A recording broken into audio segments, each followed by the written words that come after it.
Depuis l'invention des montres bracelets, elles sont de plus en plus grosses et les petits poignets ont de moins en moins de choix malheureusement. Donc j'ai décidé de faire une vidéo spécialement pour ceux qui ont un poignet de moins de 17 cm. Et je me suis concentré sur les tool watch et les montres de terrain puisque c'est ce que je connais le mieux. J'ai choisi des montres originales et surtout pour tous les budgets, ça va de 300 € jusqu'à 8000 €.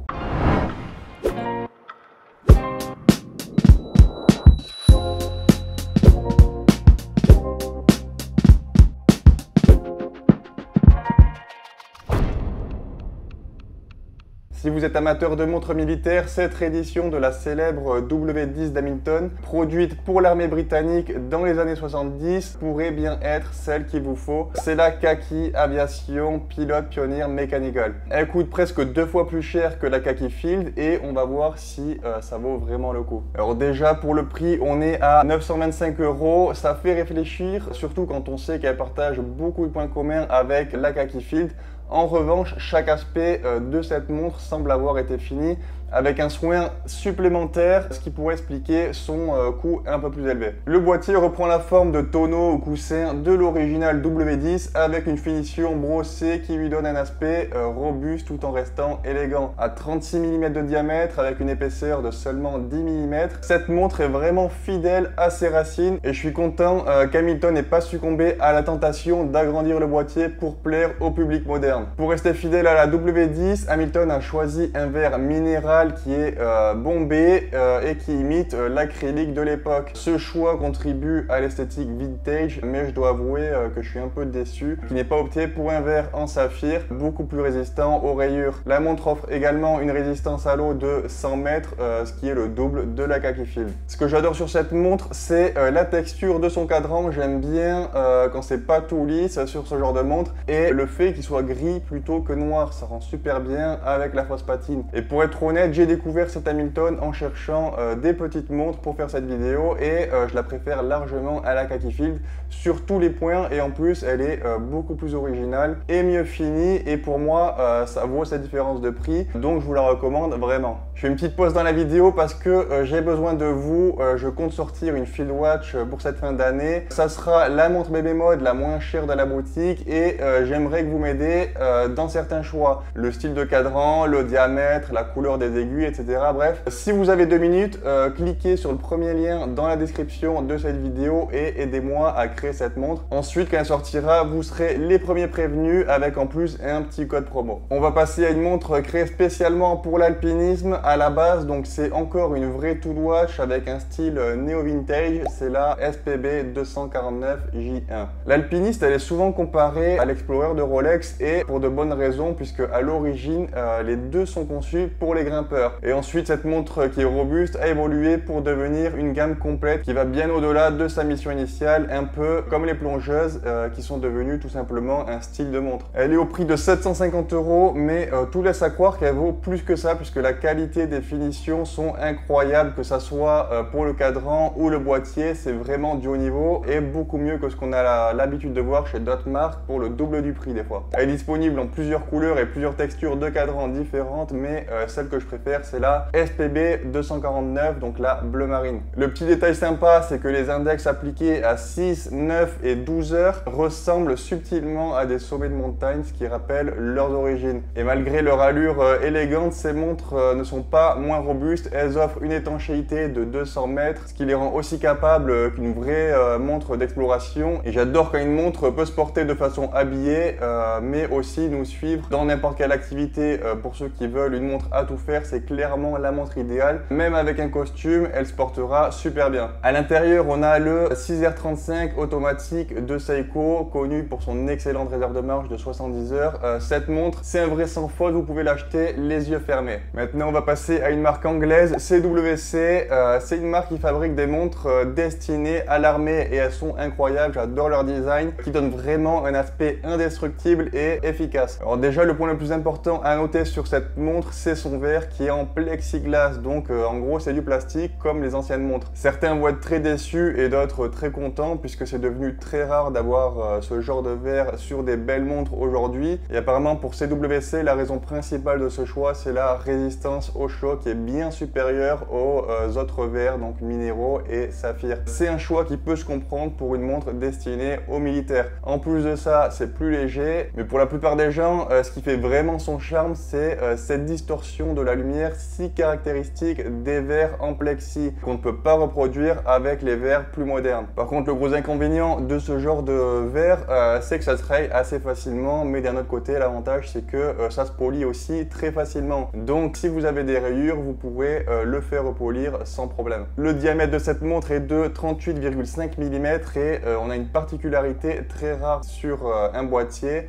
Les pompes, enfin ce qui est normalement appelé les pompes, sont fixes. Donc de ce que j'ai compris, on ne peut mettre que des nattos et c'est censé apporter une robustesse à toute épreuve comparé à des simples barrettes ressort classiques. Par contre, l'entrecorne est de 19 mm, donc c'est une dimension un peu bâtarde. En général, sur ce genre de montre, on a soit du 18, soit du 20. Donc pour trouver des nattos de 19, c'est un peu plus contraignant. On voit vraiment qu'ils ont tout fait pour créer une tool watch ultra solide, mais ce que j'ai du mal à comprendre, c'est que la résistance à l'eau est de seulement 5 atmosphères, soit 50 mètres. Et en réalité, 50 mètres, ben, ça suffit pas pour se baigner avec. Et là, du coup, je trouve que ça gâche un peu l'esprit tool watch qu'ils ont essayé de faire, puisque pour moi, une tool watch, c'est 100 mètres d'étanchéité minimum pour au moins ne pas avoir peur de l'eau pour sa montre au quotidien. À part ça, on a un mouvement automatique Sellita SW200, donc c'est très bien à ce prix puisque la montre est environ 700 €. Elle est assemblée en Suisse et vous avez le choix de la prendre avec ou sans date. C'est plutôt cool comme option. C'est la première fois que je vois une marque proposer ça et je sais qu'il n'aiment pas avoir la date, donc ils seront contents. Et c'est vrai que sur ce cadran, ça rend pas super bien avec la date, je trouve. Maintenant, on va plonger dans l'univers de la marque Sinn et plus précisément dans l'un de leurs modèles phares, la Sinn 556. Si vous êtes amateur de montres, vous avez sûrement déjà entendu des critiques disant que Sinn est dépassé, mais est-ce vraiment justifié? Aujourd'hui, on va voir pourquoi cette réputation n'est pas tout à fait méritée. Alors Sinn, c'est une marque qui s'appuie sur une philosophie simple. Si c'est pas cassé, ne le réparez pas. Donc cette approche, elle se retrouve dans chacun des modèles de la marque. La Sinn 556 proposée à 1325 € est une montre qui incarne parfaitement l'esprit de la marque. Elle a été inspirée par l'aviation, elle conserve une simplicité qui rappelle les instruments de bord des avions de l'époque. On retrouve 4 déclinaisons principales de la 556 avec des variations de cadran et de couleurs d'aiguille. Donc peu importe le modèle, elle dégage tout un look militaire qui est presque utilitaire en fait. Les cadrans sont d'une simplicité extrême et offrent du coup une lisibilité parfaite, même dans des conditions de faible luminosité grâce au Super Luminova. Le tout est monté dans un boîtier de 38,5 mm de diamètre et seulement 11 mm d'épaisseur, ce qui la rend très discrète au poignet. Sous le capot, on retrouve encore le mouvement Sellita SW200 qui est visible à travers le fond en saphir. D'ailleurs, on a 200 mètres d'étanchéité et un verre en saphir à l'avant aussi, ainsi qu'une couronne vissée. C'est une montre qui incarne le moins C+, à la perfection. Elle est solide, fiable, avec un design qui fait aucun compromis. Elle mérite vraiment l'attention des amateurs de montres militaires ou de style pilote. Et s'il fallait trouver un défaut, c'est son bracelet qui reçoit parfois des critiques pour son fermoir un peu trop simple. Si vous cherchez une montre très simple, robuste et de très bonne qualité, je vous la conseille à 100%. On continue avec une montre en bronze très originale, l'Oris Big Crown Pointer Date, un modèle de seulement 36 mm. Et Oris a une longue histoire dans le monde de l'aviation puisqu'ils ont produit leur première montre de poche pour pilote au début des années 1910, suivi de la première montre bracelet pour pilote en 1917. Mais c'est en 1938 qu'Oris lance la Big Crown, une montre avec une couronne surdimensionnée conçue pour être ajustée facilement par des pilotes qui portent des gants. Ce design est devenu un peu emblématique et a traversé les décennies jusqu'à aujourd'hui puisque la Big Crown reste l'un des modèles les plus iconiques de la marque. Le boîtier en bronze est comme tous les boîtiers en bronze est destiné à développer une certaine patine unique au fil du temps qui ajoute une dimension personnelle à chaque montre. Le cadran vert clair inspiré par les couleurs architecturales de Le Corbusier est l'une des caractéristiques les plus frappantes de cette montre. Les aiguilles cathédrales dorées remplies de lumes renforcent aussi l'esthétique vintage et contrastent super bien avec le cadran. Autour du cadran, on trouve la date qui est indiquée avec une 4e aiguille, un autre clin d'œil au design classique. La lunette avec ses bords crénelés familières des modèles Oris ajoute du caractère à la montre, tandis que la grande couronne conserve ses proportions par rapport au boîtier plus petit. À l'intérieur, on trouve le calibre Oris 754 qui est en fait basé sur le Sellita SW200. Encore une fois, il est simple et fiable avec une réserve de marge de 38 heures. Donc l'Oris Big Crown Pointer Date en bronze et au prix de 2300 €. Et c'est pour moi une option très attrayante pour ceux qui recherchent une montre de pilote inspirée du vintage. En plus, elle est aussi disponible en acier en 38 mm dans des couleurs tout aussi sublimes et pour 50 € de moins. Alors, la prochaine montre, je vous en ai déjà parlé dans une vidéo dédiée, donc je vais pas trop m'attarder dessus, mais c'est vraiment un must-have pour ceux qui veulent une petite montre style plongée d'une grande manufacture et qui ont un budget un peu limite. C'est la Seiko SRPK 29 qui existe aussi dans d'autres coloris d'ailleurs. Elle reprend toutes les caractéristiques de sa grande sœur mais dans un format plus compact et on a toujours un mouvement automatique 4h36 à l'intérieur, 100 mètres d'étanchéité, une lunette unidirectionnelle et du Lumi-Bright très puissant comme d'habitude chez Seiko. Le boîtier en acier inoxydable a une finition polie et brossée qui lui donne une apparence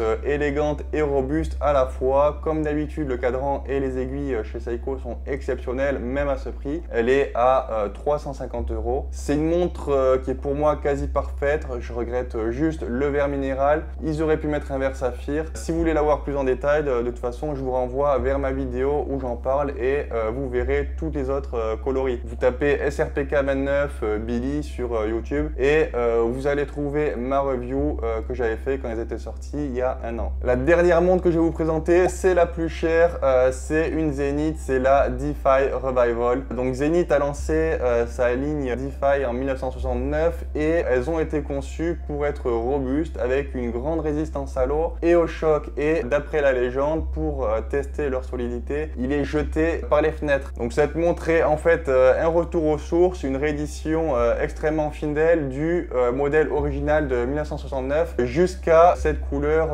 orange si caractéristique. Donc là on a un boîtier très original, surtout pour l'époque, de 37 mm de diamètre et une hauteur de 15,5 mm. Donc c'est quand même un beau bébé, mais c'est aussi parce qu'elle est étanche jusqu'à 600 mètres, ce qui est assez exceptionnel et devrait suffire pour faire la vaisselle. Le saphir bombé sur le devant et à l'arrière ajoute une touche de modernité tout en préservant l'esthétique vintage. À l'intérieur, on trouve le calibre Elite 670, un mouvement automatique et évidemment très fiable de Zenith. Il y a plein de choses que j'adore sur cette montre, à commencer par le boîtier avec ses arêtes bien marquées. D'ailleurs, je vous conseille de regarder toute la gamme DeFi chez Zenith. Ça fait partie des montres que j'aime le plus et même pour les femmes, il y a pas mal de choix. On n'a pas l'habitude d'en voir, sûrement parce que c'est pas la manufacture la plus hype et pourtant c'est pour moi une des meilleures. Il y a d'autres détails que j'aime beaucoup, c'est la date à 4h30 par exemple. La couronne aussi, et c'est pas que esthétique, c'est aussi beaucoup plus confortable